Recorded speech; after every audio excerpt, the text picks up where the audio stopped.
Everyone, the GS express series में स्वागत है। आज हम लोग पॉलिटी सब्जेक्ट के ऐतिहासिक पृष्ठभूमि टॉपिक को देखने वाले हैं। इसमें हम लोग काफी अच्छे से समझेंगे किस तरीके से और कौन कौन से रेगुलेटिंग एक्ट पास किए गए थे।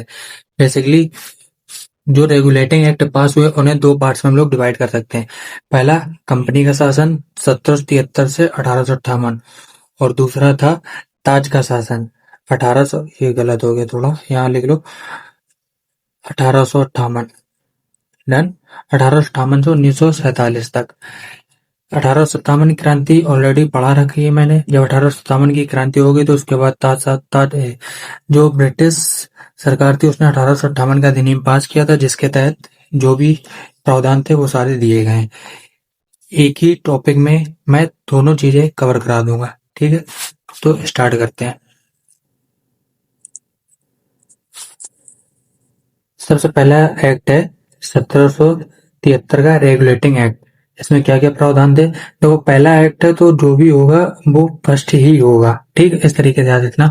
बंगाल के गवर्नर जनरल के रूप में बंगाल का गवर्नर, बॉम्बे और मद्रास के गवर्नर उसके अधीनस्थ हो गए। बेसिकली ऐसे इस तरीके से जो मैप था इंडिया का, इस तरीके का जो मैप था, तो जो यहाँ पर गवर्नर जनरल था पहले अलग अलग हुआ करते, एक मद्रास में हुआ करता था और एक बॉम्बे, इस तरीके से बनाते हैं।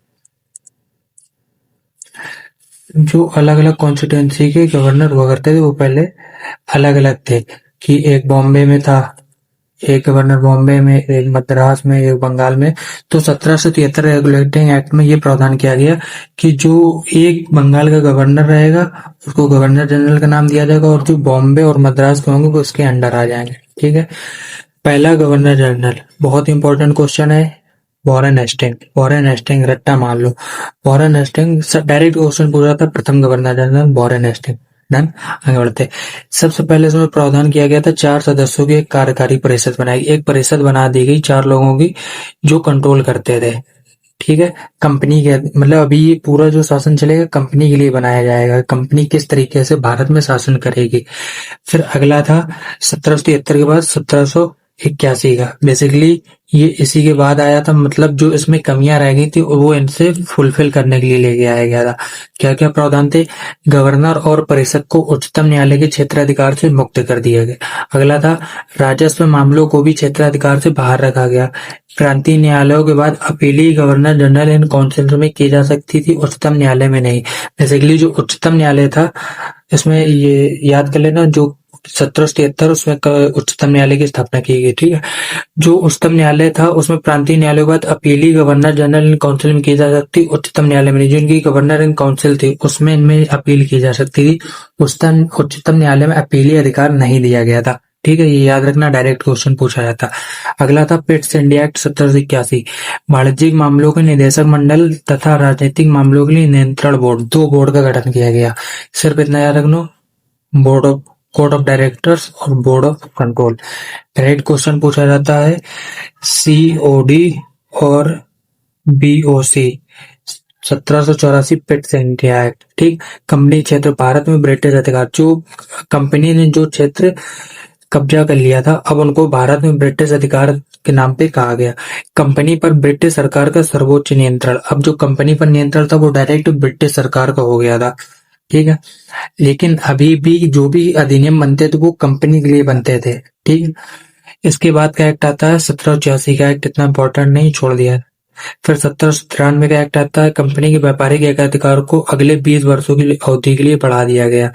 डायरेक्ट क्वेश्चन पूछता है किस अधिनियम के द्वारा 20 वर्षों के लिए कंपनी के एकाधिकार को बढ़ा दिया गया, तो 1793। अब देखो, आप सबको पता है कि 1813 का अधिनियम आया था जिसके तहत चीनी और चाय के व्यापार को छोड़कर एकाधिकार समाप्त कर दिया गया। मतलब 1793 में 20 वर्षों के लिए बढ़ाया गया, तो 20 वर्ष कब होंगे? 1813 में होंगे, तो 1813 में समाप्त कर दिया गया था, ठीक है।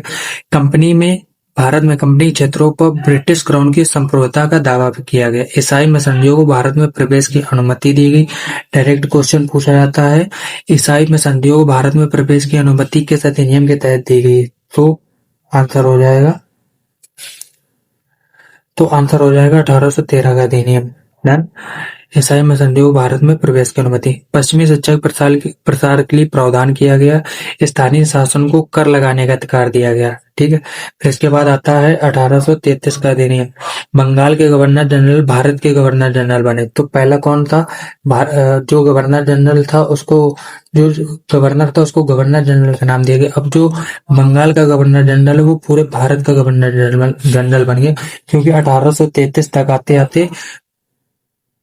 अब अगला जो मोस्ट इंपॉर्टेंट अधिनियम है वो है 1853 का अधिनियम। इसमें क्या क्या हुआ था?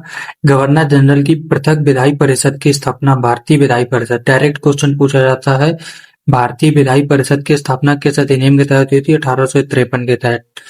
भारतीय विधायी परिषद में स्थानीय प्रतिनिधित्व 4/6 स्थानीय प्रतिनिधित्व, ये मतलब जो लोकल बॉडीज थी उनको दिया गया। संविदा प्रणाली पर आधारित सिविल 1873 का था, उसमें कोलकाता में था। और इधर संघीय न्यायालय बेसिकली जो केंद्र का था वो उसकी बात की जा रही थी। तो इस तरीके से कुछ मोटा मोटा जो भी अधिनियम थे वो मैंने करा दिए हैं। वो वीडियो लॉन्ग नहीं हुई होगी। नेक्स्ट टॉपिक में हम लोग